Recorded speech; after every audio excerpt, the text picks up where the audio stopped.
Quilt Company. Wanted to talk to you really quick about how I advance my non-stabilized t-shirt quilts as I'm quilting. I have this t-shirt quilt on the rack. It does not have any stabilizer on the back. Hot topic, as you know if you've read my blog. People feel very passionately about stabilizing versus non-stabilizing.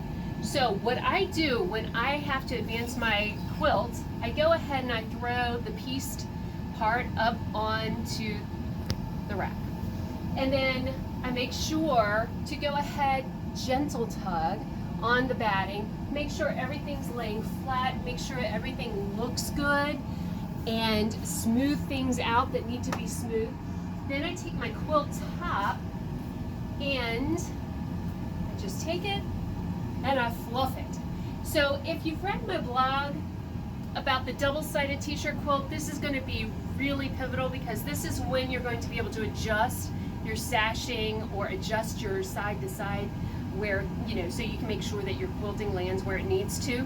But this is just a moment where you can kind of look and see how those t-shirts lay, make sure that things look good. I like to grab my sashing because that is the more stable part of the quilt, and just kind of give it a gentle tug. Make sure everything is laying straight as far as your bar. Make sure everything's laying straight up and down. Do any adjustments that you need to do once you have it where you want it.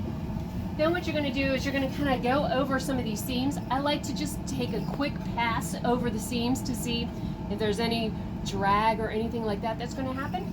And right here would be a problem. This will let you know if you've got everything too tight as well, because if you're getting drag, you need to loosen up just maybe a notch or two depending on how tight you have it.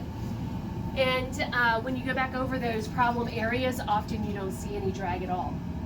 So that's my technique. For more on techniques that I use to quilt and piece non-stabilized t-shirt quilts, see our blog. We're at bonairquiltco.com, and our blog is under news. And happy quilting.